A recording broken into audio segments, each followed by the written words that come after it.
Hello, Gisela. We're just waiting for some others to join. Thank you for being here. Please feel free to get us started in the chat if you'd like to tell us where you're joining from, geographic location, or an organization that you're affiliated with. That'd be great.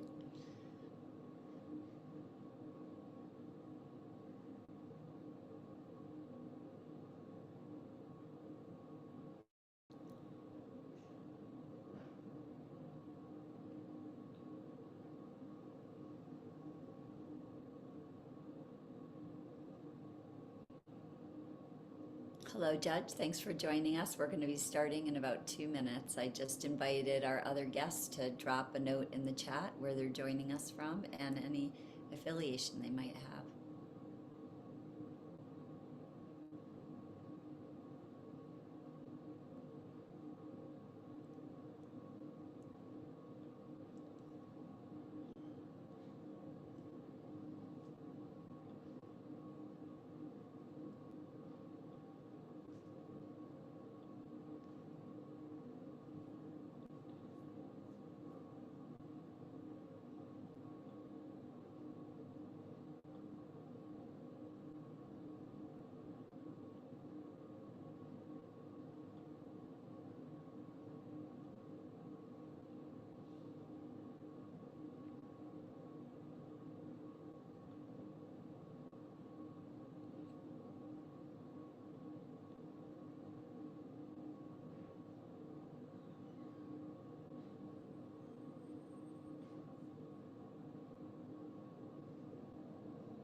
Hello, everyone. Thank you so much for being here today. You are joining us for our third episode in a series on aging.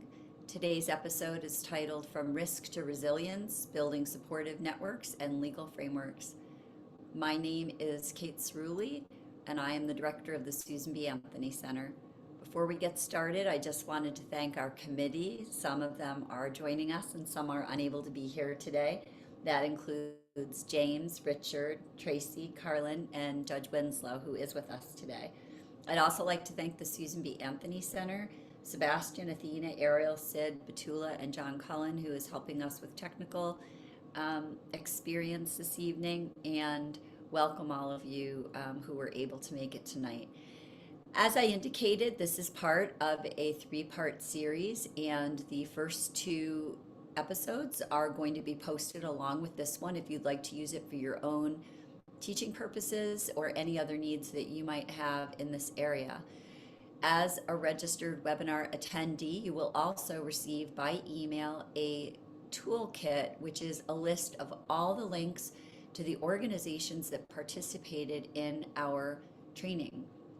I'm going to kick off and get us started by introducing the Susan B. Anthony Center. Next slide, please. The Susan B. Anthony Center is at the University of Rochester, and we work on trying to translate research into practice. You can go back, Sebastian, thanks. And in today's webinar, I just want to let you all know that it is being recorded. You can feel free throughout the webinar to submit your comments and chats in the chat space, and I will be curating those for a Q&A at the end. I will relay the questions thematically at the end after each presenter has had an opportunity to speak. Our speakers today are Carol Podgorski, Hannah Diamond, and Tricia Jones. I will introduce each of them in greater detail as we kick off our event. Next slide, please. The Susan B. Anthony Center operates, as I said, at the University of Rochester. We share information with the university, the community at large, the nation, and we work internationally as well. Each of our geographic spaces in which we work includes student engagement, campus and community, individuals, and membership organizations. We work closely with people who are committed to DEI work, and we try to promote scholarship that's happening not just from university faculty, but by our community as well. Next slide, please. We'd like to thank our partners and the committee members who I've already named for today's webinar series. Today, also joining us is Justice in Aging, Lifespan, Ontario County, and the You Are Aging Institute. Next slide, please. And with that, I am going to introduce Carol Podgorski, who is our first speaker. And Carol joins us from the University of Rochester. She has a master's degree in public health and marriage and family therapy. She is also a professor in the Department of Psychiatry, and she also is the associate chair of faculty affairs in our department. She brings great expertise with us as the director of the Finger Lakes Center of the Excellence for Alzheimer's Disease, and also director of Alzheimer's Disease Support Programs for the Geriatric Workforce Enhancement Program. She is on a number of advisory panels for outreach, and she also works with the Institute of Aging, which you will hear about in just a moment. One of the things we want to be thinking about is how do we help people age safely in their homes and provide support to all of the pieces that are needed to make that happen. And also, importantly, how to keep individuals safe and feeling secure. With that, I will pass the mic to Carol. And Carol, thank you for being here. Thank you so much, Kate. It's such a pleasure to be here today. And before I start my remarks, I'm also honored to share a little information with you about the University of Rochester Aging Institute, one of the sponsors for this wonderful series. So the University of Rochester Aging Institute was established a few years ago, and it's an institute that, unlike in other places, includes our undergraduate campus, our medical school campus, all of the university campuses, as well as our communities throughout the Finger Lakes. Next. So the vision of the Institute is, with vitality and resilience, aging adults have the power to thrive. And our mission is to promote vitality in aging by transforming the care that we provide to older adults and communities through collaboration, discovery, and innovation. Next. So there are really three pillars of the Aging Institute, and one of them is vital discovery, which focuses on research and really trying to understand how we can translate science into clinical care. The next one is vital care, which is the efforts that the Institute puts into trying to provide the best age-friendly care possible and to train people in providing such care.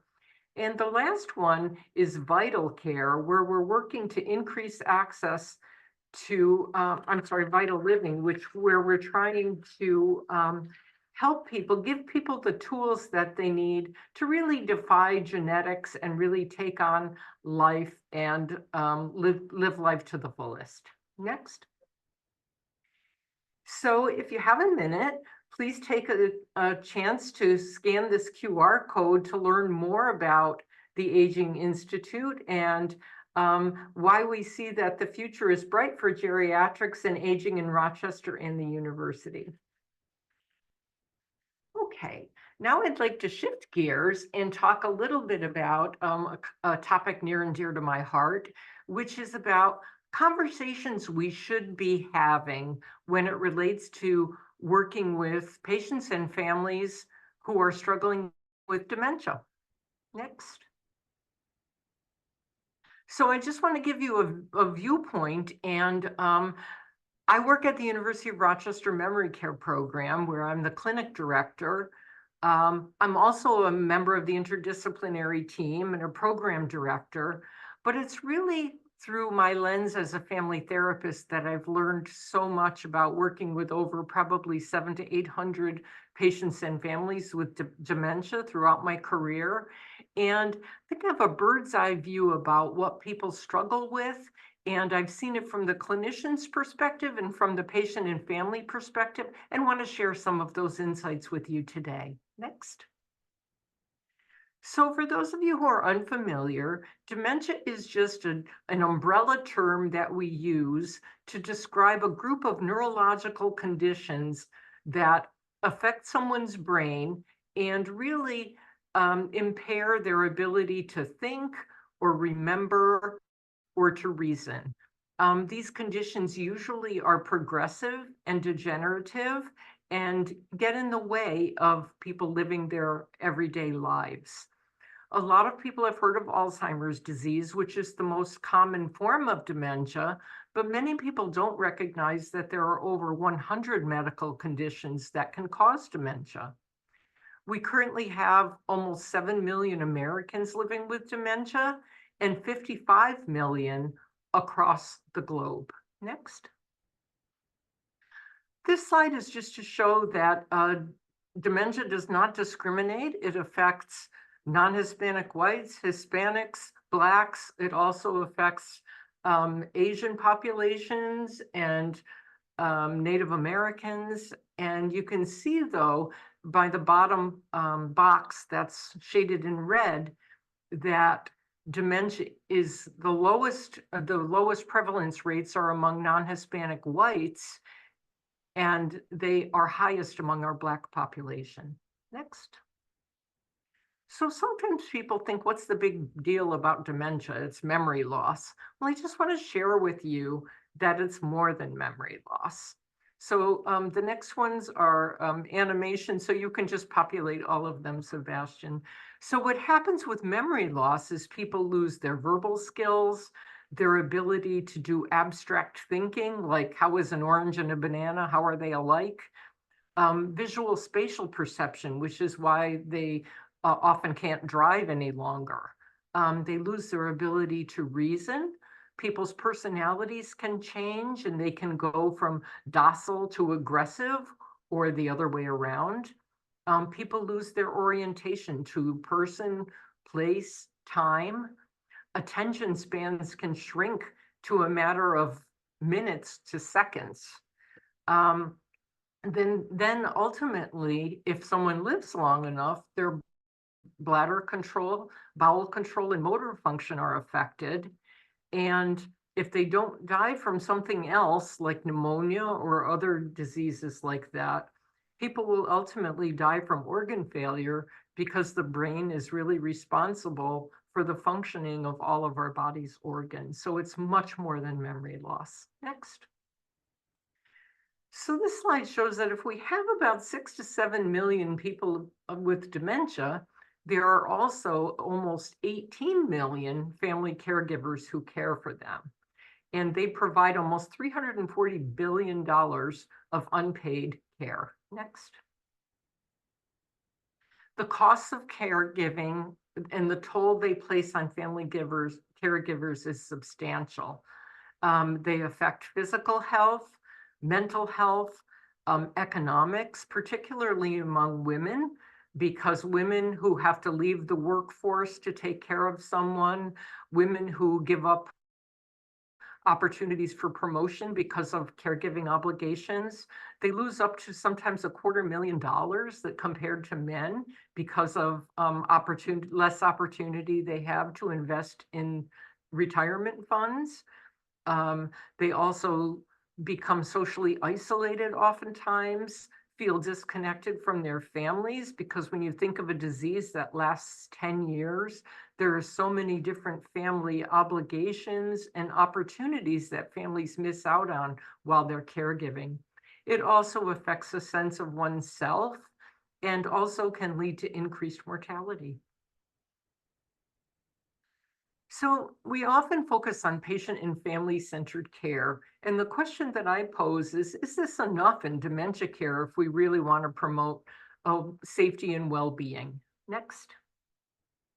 So the Institute of Medicine in 2001 defined patient-centered care as being respectful of and responsive to individual patient preferences, needs, and values. And really the focus there was on honoring patient and family choices and making sure that they were involved in decision-making. Next.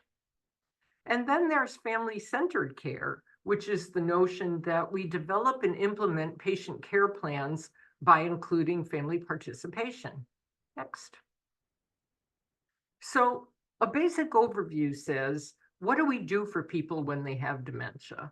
So the reason I share this is because it brings to mind what could get in the way of people providing a safe, loving home for someone with dementia. So we mostly focus on an accurate diagnosis, managing risk factors, prescribing medicine to manage symptoms that can be managed, like depression, refer people to clinical trials, encourage people to do advanced care directives, teach family caregivers about the disease and what to expect, connect them to support services, monitor changes of time, and then support patients and families through the end of life. So look at all of the roles that we're asking family caregivers to take on: to be a companion, to make healthcare decisions, to advocate for them, to be a nurse. I've heard of family caregivers doing things like bladder washes and all kinds of things that nurses used to do when there were more of them available. They provide legal financial information. They drive people to appointments. They're often a partner, and they're also often a housekeeper and cook. So what's missing? Next. So what's missing is an acknowledgement of the family caregiver's biopsychosocial needs, and we don't also, we fail to assess how family relationships and behaviors and health resources affect the person with dementia's well-being. Next. So in this model, it shows you that if you look at the top social ecological model of the patient, you see the patient, their relationships, community, and society. And then the bottom one would represent that of the caregiver. Next. This shows you that our healthcare system only focuses on the patient-centered needs. We don't assess very much really about the family caregivers at all, yet look at all we're asking them to do. Next. So when I think back on family caregivers, a couple of things come to mind. First and foremost, family caregivers are family to the person in need of care. And our healthcare system asks them and expects them to become part of the healthcare team. But we ask them to do that without knowing if they're able and willing, if they have the resources to run, what other responsibilities they might have that get in the way, and if the caregiver of record is the one that the person with cognitive impairment wants to serve in these roles. So I propose a model that says, let's look at the social ecological system of the family caregiver as well as that of the patient. And I hope the next few slides will show you why I think that's important. So firstly, family matters. There are several reasons why caregivers provide care. I think animation will pop. There we go. Okay, the first one is generally attachment. Generally, family caregivers love and care for the person they're providing care for. The next one is a sense of obligation. I feel like I have to do this. My culture demands it. My faith demands it. It's the way I was raised. Some sense of giving something back. And then there's also the sense of exchange. If I do this, I'll get something in return. And it doesn't have to be in a sinister way. It could just mean if I do something good for someone, you know, karma might come my way. There's a sense of if I give something, I might get something back. Next. So becoming a caregiver usually involves a decision. And people step into this role, sometimes reluctantly, and sometimes they dive into it. So spouses often think of caregiving as connected to their vows, and they don't think of themselves as caregivers. Some spouses and children put a boundary on what they're willing to do, and they just dip their toe into it. And some family members make promises they might not be able to keep, like I will never bring strangers into the house. So let's think about some context of families that I've seen. So one would be, my mother left when we're young and now she wants me to take care of her. I'd like to know if my husband's dementia was caused by his years of alcohol abuse. If it wasn't, I won't have a problem caring for him. But if it was, my wife took care of me and the kids for years while I worked. Now it's my turn. My husband had an affair for the past 20 years, and now I'm expected to give up my life for him. You get the idea. So caregiver authority matters. We ask people to provide all of those responsibilities, but they often do so without authority. So only about half of Americans have had end-of-life conversations, and only a little over a quarter have advanced care planning documents. And family dynamics are related to end-of-life discussions. And we know that with better family functioning, people are more likely to do it. And if they trust their family members, they're more likely to do it. Next. So this one I think is really important. There have been several studies that have looked at abuse in families with dementia. And some of the studies show that psychological abuse ranges from 28 to 62% in different studies, physical abuse up to a quarter, neglect about a fifth, financial exploitation 15%, and multiple forms of abuse 31%. And in family caregivers, 35% report verbal abuse and 6% report physical abuse. So the reason I call this into attention to this is that family relationships can create these power dynamics that can lead families to misrepresent the patient's wishes, which increases the chance for elder mistreatment. And I just wanted to point out that in a population of 1,000 people, if we use that conservative estimate, it's likely that 310 people are victims of abuse, but yet I'm not sure how many practitioners would be able to identify them because we never ask those questions. I realize that I am out of time because I see Kate's face. So let me just go for one more slide, the next one. Yep. So what I'm calling for is a model that looks at not only a patient's social ecological network and a caregiver's, but also the relationships between them. That is my alarm because I didn't want to run over. So the goal of this approach to care would just be to look at the relationships and delve deeper into what a family member brings to a patient appointment so that we really can look within a family to understand what's going on, to see if people really are capable of implementing a plan of care and that they really have each other's needs at heart. I'm going to stop there. Thank you so much, Carol. And we felt like we were all speed dating last week. It's so fast because we're moving so quickly. But the beauty of the series for our attendees is to get just a taste of the materials and resources that are out there and different ways to think about this world. Carol knows I have walked through several of our parents in different aging levels of care. And each time I hear presenters, I learn something new. And I love Carol's model of the intersecting overlap of the socio-ecological model for both the caregiver and for the person with dementia. We lead perfectly now as we're thinking about the socio-ecological model into society. And what are we doing as a society to allow people to age in a healthy, safe way and have their families sometimes participate in that process if the stars align? Hannah comes to us from the Justice in Aging. And she is also, as many of us that are watching and participating, touched by these issues, having watched her grandparents age and having been able to witness that process.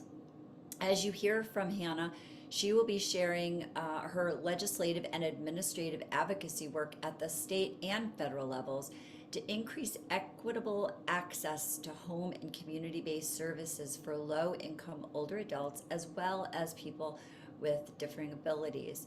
Her efforts are to try to improve integration and coordination of care for people who are dually eligible for Medicaid and Medicare. Hannah comes to us with a master's in public policy from American University and a BA from Brandeis. You can read the rest of her bio and her exciting work both on our website, and the links we'll be providing to the Justice and Aging Institute. And thank you so much for joining us, Hannah. Thank you, Kate, so much for having me. Hello, everyone. I'm excited today to present what we're calling Realizing the Promise of Olmsted, New Jersey-based efforts to expand access to home care. Next slide, please.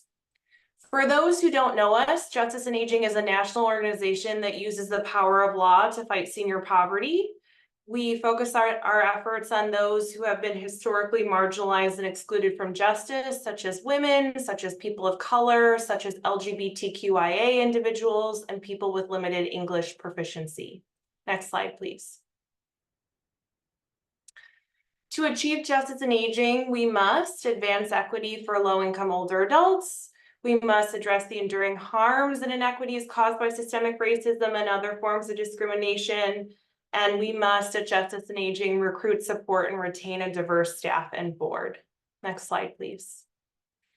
So an overview of our short time together. I'm going to go over what Medicare and Medicaid cover in terms of long-term services and supports and what long-term services and supports are. We're going to discuss the institutional bias that is inherent to Medicaid. We're going to celebrate the Supreme Court case of Olmsted v. LC. This month, actually, June, is the 25th anniversary of this really momentous decision. And then we're going to dive into some efforts that Justice and Aging is engaging in specific to New Jersey. Next slide, please. Next slide. So a little bit about long-term services and supports. What are long-term services and supports? Those are either services provided in a nursing facility or services provided in an individual's home. So when I'm talking about in a home, I'm talking about a direct care worker, for example, coming and helping someone with bathing or dressing, Meals on Wheels, respite care for caregivers. Medicaid, which is a means-tested program, it's for individuals who are very low income, is the primary payer of long-term services and supports. Medicaid is a state and federal partnership, so the federal government designs or outlines the basic parameters of Medicaid programs, populations that need to be covered, specific services that need to be provided, but then states have significant flexibility in the design and delivery of their Medicaid program. Medicare is the federal health insurance program for individuals over the age of 65, individuals with a qualifying disability such as end-stage renal disease, or those who are receiving disability benefits. To many people's surprise, Medicare's coverage of long-term services and supports is very limited, which means that Medicaid is particularly significant for older adults and people with disabilities. Next slide, please. Now, there is something called an institutional bias that is inherent to Medicaid. Federal statute requires that states cover institutional care, so care provided in a nursing facility. But unfortunately, federal statute does not require that states provide the full range of services that an individual needs to age in the community.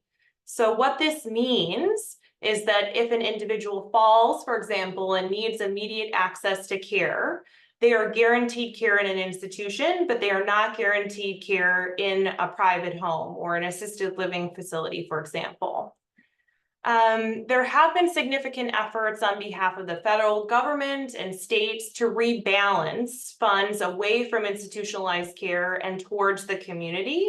But again, the system is based or founded on this institutional bias.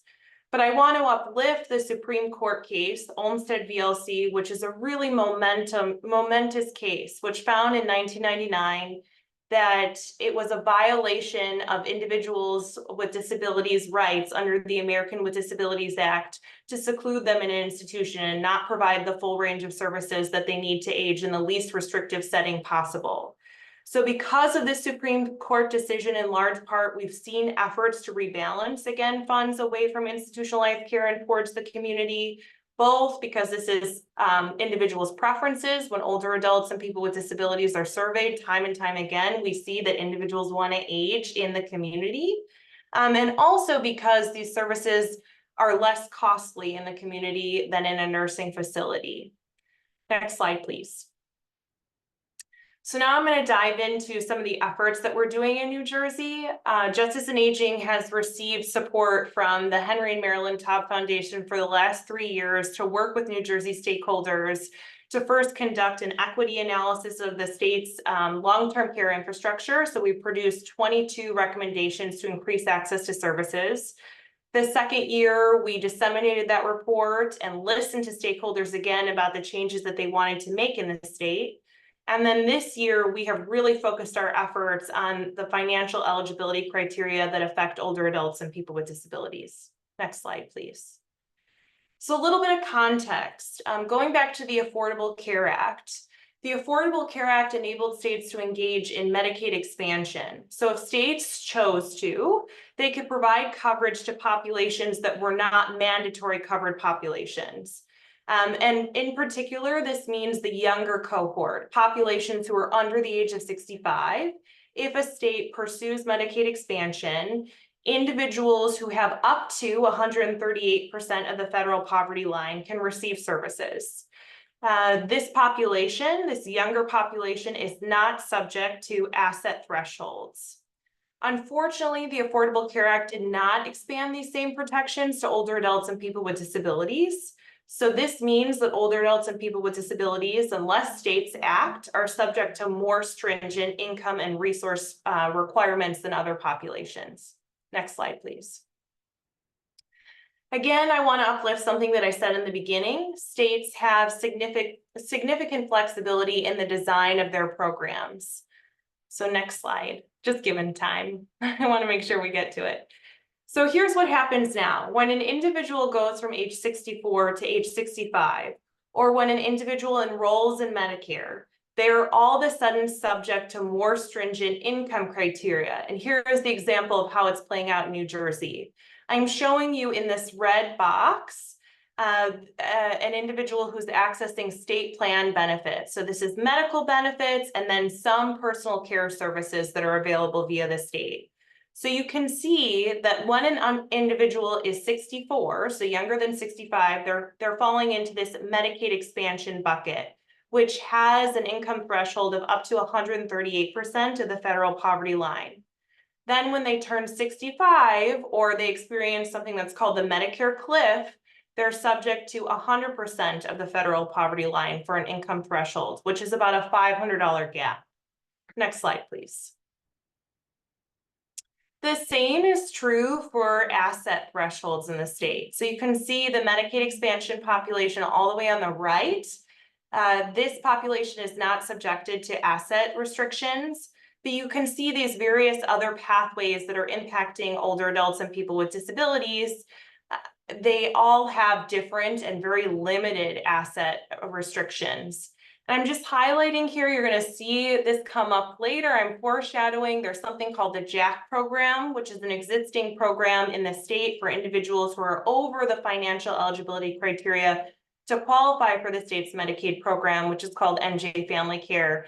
And that has an asset threshold of $40,000. So just keep that in mind when you see the recommendations come up in a few slides. Next slide, please. So what are the implications of these really restrictive income and asset thresholds that are associated with Medicaid pathways impacting older adults and people with disabilities? Individuals lose their coverage through no fault of their own, turning a year older or enrolling in Medicare. That is the primary thing that's happening. Additionally, populations are forced into deep poverty when you have an asset threshold of $2,000 or $4,000. An individual can't save for the inevitable emergency that comes with life, such as a leaking roof or a car repair. And we also see disproportionate burdens on particular populations, such as older adults of color. Older adults of color are more likely to be renters than homeowners. And because they need to save first, last, and a security deposit for their rental property, they're more likely to lose their Medicaid coverage. And overall, this policy reduces the health and financial stability of the populations that we're talking about. Next slide, please. So what are we trying to do in New Jersey? We're trying to leverage lessons learned from other states, including New York. So congratulations to you all. California and New York both have increased their income thresholds for the population that I'm talking about. And actually, California has eliminated its asset threshold altogether, and New York has increased it substantially. Next slide, please. So what does New Jersey need to do to accomplish this change? We need a statutory change. Like California or New York, this could be via the state's budget process, or what we're going to do in New Jersey is pursue a bill, so legislative change. And this statutory change will result in a change to the state's administrative code, and then the state must submit what's called a SPA, a state plan amendment, telling CMS, the Centers for Medicare and Medicaid Services, what it's going to do, and then CMS must provide approval. Next slide, please. So on this slide, very wordy, but here are our proposed changes. Basically, what we are trying to do at a very high level is to align the income pathways that are impacting older adults and people with disabilities with the younger cohort, the expansion population. So increase that income threshold from 100% of the federal poverty line to 138%. And then when it comes to the asset thresholds, instead of having $2,000 or $4,000, we want to increase that threshold across the board. So we're proposing to increase these various pathways to $40,000 to align with the JACC program, which is an existing program within the state. Next slide, please. So what have we done to date? We have sent a sign-on letter to the Medicaid director. We are having active conversations with the state's Medicaid agency. We are drafting bill language, and we have identified legislative champions on both the Assembly and Senate side. And we also have a story gathering tool. So we're uplifting the voices of older adults and people with disabilities themselves and sharing those stories with policymakers, because nothing moves the needle better than older adults and people with disabilities sharing their expertise on why this policy inequity needs to be changed. Next slide, please. Next slide. So Justice in Aging, for those who don't know us, we produce a wealth of resources for the Aging Network through our platform, which is Justice in Aging, and also through NCLR, the National Center for Law and Elder Rights. So if you are not part of our listserv already, I encourage you to join. Here are just a few examples of some of the resources specific to this particular topic that we have on our Justice in Aging website. And we will make sure that those are provided in the toolkit that Kate mentioned as well. Next slide. And here is the link to our network, and I encourage you all to join us. Thank you so much. Thank you so much for that. Can I ask who the last slide is there? This slide is my contact information for those who want to reach me to find out more about this effort in New Jersey or to discuss state and federal efforts to expand access to home care. Oh, no, I meant the photo. Oh, this is just a gentleman, yeah, that we use for our slides, so thank you. I didn't know if it was family. Well, thank you so much. And this is just great timing because as Carol started with people in their homes and their relationships to their families and their caregivers, we jumped to the federal level and state level around what different laws and policies might be coming up to be helpful. And now we're going to take it back to the county level. Triciajean joins us from Ontario County Office for Aging, where she is the director, and she has been working in elder care since 2011. And she has served as the administrator and culture change educator prior to being the director at the county level in a long-term care facility. She has a BS, interestingly, in recreation and leisure and a concentration in therapeutic recreation. For those of you who are on this call and you're thinking this is an area you might like to work in, some may not even know that such degrees are possible. And she has an MS in healthcare administration. Triciajean is a graduate of the New York State Ignite Leadership Academy and also is a coach, which tells me that if you reach out to her after this, if you have questions, she will probably return your email. With that, I'm going to pass it on to Tricia, and thank you so much, Tricia, for being here. Thank you so much, Kate. It just started thundering here, so if something comes up, please let me know with the sound. But like Kate said, I'm from Ontario County Office for the Aging, and I am going to share New York State's website and our office's website as well. Next slide, please. So every county in New York State, well, most counties in New York State, there's 59 offices for the aging or area agencies on aging throughout New York State. And our mission is to help older adults stay independent in their home, in their community of choice, for as long as possible. So each, if you're not from Ontario County, maybe you're in Monroe or a neighboring county, each office for the aging offers programs that I'll be talking about just a little bit differently than maybe we do here in Ontario. But we are person-centered care, and we look for serving older adults, about 10 million in New York State. Half are older adults over 60. The other half are their caregivers, which we are set up nicely to talk a little bit about. Next slide, please. So we offer 21 plus programs out of the Office for the Aging. I've highlighted some that we'll be going through that are relevant to our topic of conversation today, but we do all sorts of different things within the community to promote aging and promote aging well in our communities that we love. Just because we're getting older doesn't mean we need to move out, or just because someone we care for lives with dementia doesn't mean we have to go to a different community. So our whole goal is to help people live independently and stay strong where they are. Next slide, please. So I'm going to highlight some of our programs and then some of our partner agencies within the community, many of whom that you'll be familiar with. The first is one of our largest programs. We have a nutrition program that consists of things like home delivered meals, which volunteers and paid drivers bring hot meals to folks' homes every day. We have 27 different routes here in Ontario County. We have community dining programs throughout the county. This is the same in Monroe if you're in U of R's area. And the whole point is to promote socialization, good nutrition, and also get people proactively involved in our programs. If someone needs a special diet for diabetic reasons or heart healthy, we work with them to get those meals either delivered to their home or at the meal site that they go to. There's a registered dietitian on staff that does education and counseling for those folks as well.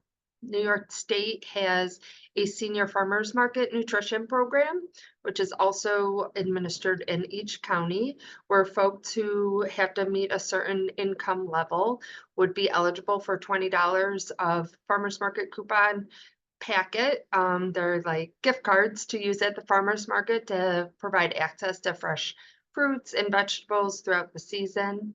And then we also help with SNAP assistance or supplemental nutrition assistance program. We'll go through that application with folks right here in the office or in their home in a partnership with Department of Social Services, so folks can get more access to nutrition and food as they need it. Next slide, please. Like Carol talked about, and there's a lot of caregivers in New York State, we we have a grant through the National Family Caregiver Support Program, which provides different services for caregivers. So caregiver could qualify you if you are over the age of 60 and caring for an older adult, over the age of 18 and caring for an older adult who lives with dementia or other cognitive disabilities, or if you are over 60 and caring for an individual under 18. So we see a lot of folks who are caring for their grandchildren, so we're able to provide different services for them as well. Things such as a respite program where folks come into your home, caregivers will provide personal care, housekeeping, meal preparation. We have informational centers at all of our county libraries There's individual counseling and care coordination throughout the office. And then we also work with the Alzheimer's Association and other support groups within the community. Two great websites that we'll include in the toolkit are True Alta, which is the New York Caregivers website. And there they have short educational clips where maybe you have you're working with your dad who has now moved in with you, and you don't understand how to talk with him about maybe not being able to use the bathroom all the time independently. There's videos and trained professionals on there that will help walk you through that so you gain more resources and confidence to be a caregiver. And there's also the Any Care Counts campaign through New York State, which is through a partnership with a program called Archangels, where you get your caregiver intensity index, meaning some days it feels like you're getting all sorts of angles are coming at you. If someone's in the hospital, you have to figure out their health insurance. What are you gonna make for dinner for your kids at home? All of those things can be part of your caregiver intensity index, and it provides you different resources and referrals and helps walk you through that. Next slide, please. We have home modifications and repair programs here at Ontario County Office for the Aging. We partner with the Home Safe Home program, which is through Lifespan of Greater Rochester. They help with home modifications such as grab bars, smoke detectors, hand railings in the bathroom, maybe fixing the handrails to your stairs going into your house, door grips or bathroom grips, things that would make your bathroom safer or your living room safer, parts of your home that need that little extra help so you can live safely at home. We have a partnership with Habitat for Humanity where we loan out ramps for folks. So these are those metal handicap ramps that are temporary, but they stay in your home as long as you need them. And when it's no longer need them, we give them to another person in the community to use those. Some resources in the community is the Safe Homes program through Finger Lakes Community Action. They help with home repairs as well. The Sheen Housing, or it's usually referred to as Bishop Sheen, they have a repair program as well that will help you make small modifications to your home to make it more safe for you or your loved one if someone's moving in with you, someone living with dementia, those sorts of things. And then there's the USDA Rural Development Program that gives out both loans and grants that could be anything from purchasing a house to making modifications on the home and small remodels to get things, safer to age in. Next slide, please. We do a lot of in-home care and case management throughout our office as well. One of our greater programs is called ISIP, or Expanded In-Home Services for the Elderly program. And the goal of this program, again, is to get that little bit of assistance that people may need to stay independent in their home. So the average cost of a nursing home, is pretty large, but through our program, we can help care for people for about under $10,000 a year. And that's usually all grant-based. There's small fees sometimes associated with a few of these programs. But through the ISIP program, an aide would come in and help with things such as ADL care or activities of daily living care, shopping and grocery shopping, cooking or cleaning. We have a special contract for deep cleaning. So say someone was in the hospital, maybe broken a shoulder and hasn't been able to get around their home that well and really truly give their bathroom a good clean and their closets are a little bit of a mess. A person would come in and get that started for them so that now that maintenance can be done afterwards. We also help folks navigate MLTC programs, which is the Managed Long-Term Care Program. And we work with them to get home health aides in their home or nurses. Each program's a little bit different and each person is individual. So it's not all the same for everyone, but we can assist people through that application process and signing on to a program. Next slide, please. Some additional services that we have throughout our office that are pretty neat is the Personal Emergency Response Program, or PERS program.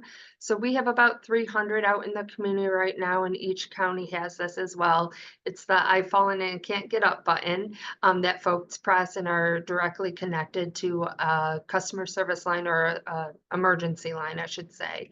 And those are right in people's homes. There's such new technology coming out where people can wear them on their belt or their wrist. They're adapted for folks who have hearing issues or maybe visual differences as well. Something through NYSOFA is called the LEQ, which is pictured on the bottom right, and it is a proactive care companion. So it's through AI, and you can see it with the circle on it. That's Ellie, and she will talk to folks and notice when people aren't moving in their home, and you can play lots of different games with her. You can take me to Wrigley Field, let's go to a ball game, and you go to the Cubs game and you get a tour of the field, to setting medication reminders, to holiday reminders, FaceTiming with your family, things of that nature. We also have the animatronic pets, which this is one of our clients here with the cat on her lap. She does not live with dementia and knows the cat is not real. However, she doesn't want a litter box anymore. And she said, I just talk to it all day, and it purrs and it will roll over. And Marilyn talks to it. And, very similarly, I have dogs at home that don't talk back to me. She loves it.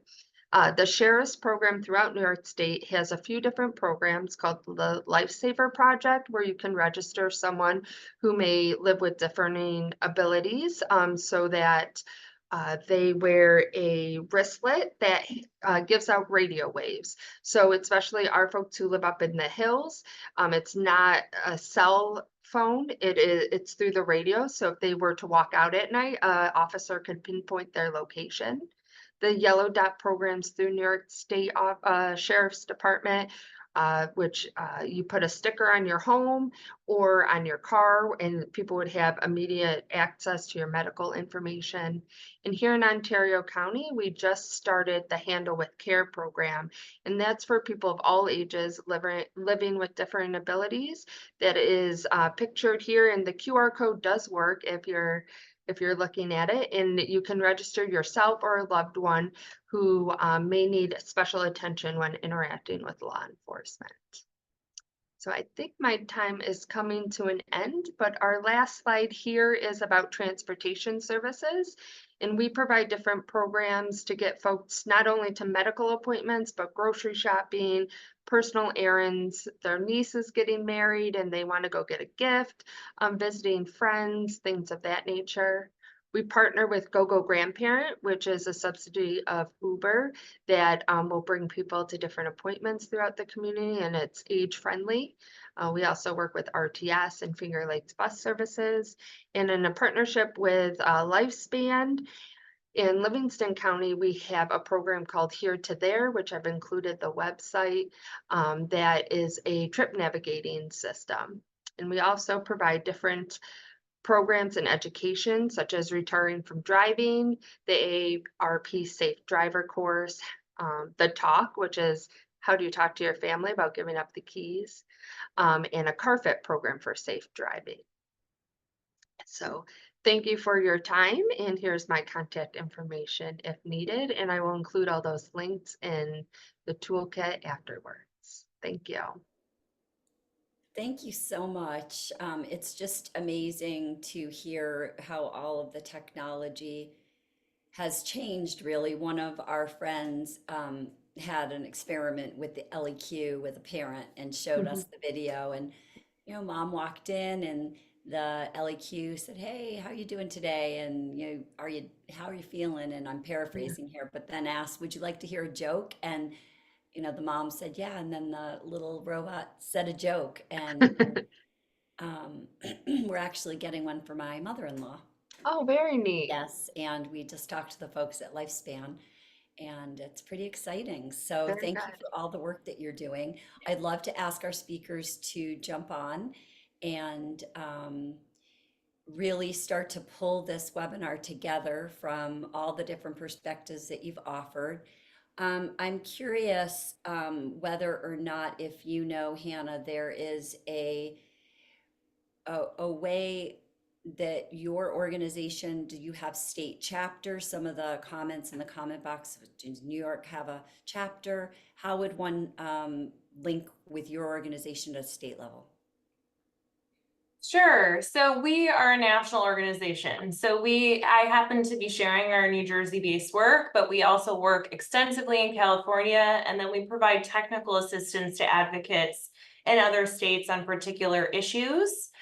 So if there's something in relation to health or economic security or housing or elder justice, justice and aging has a particular niche area focused on people dually eligible. So those who are enrolled in both Medicare and Medicaid. If you have a particular issue that you're working on or you need technical assistance, we are here, and you can contact me at the hdiamond@justiceandaging.org. That will be in the slides, and I can help direct you to the correct person. So we are available to provide technical assistance to advocates nationally. Thank you so much for that. And now a question to Carol. The examples that you gave about not just spouses, but family members who step into that caregiving role, perhaps unexpectedly, or perhaps there's conversations.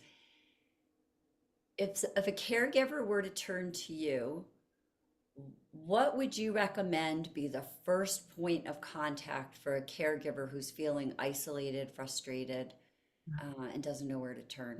What would your go-to organization or provider be?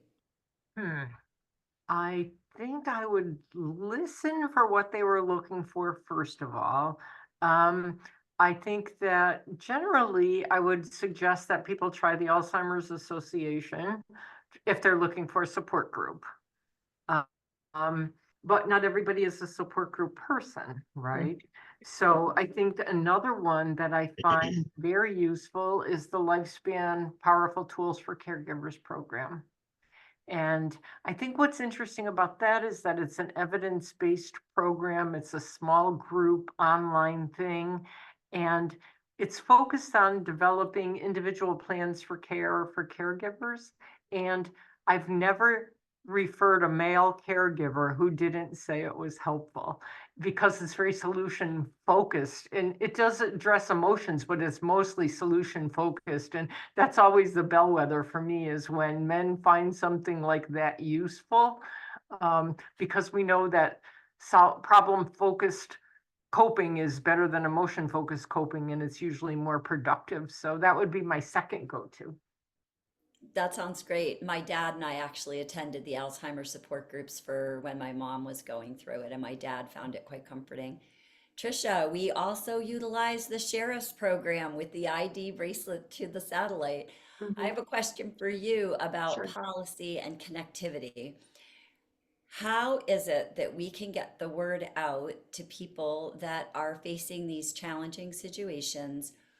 Who would be the provider of choice that you think should be informing people of all that you just shared with us?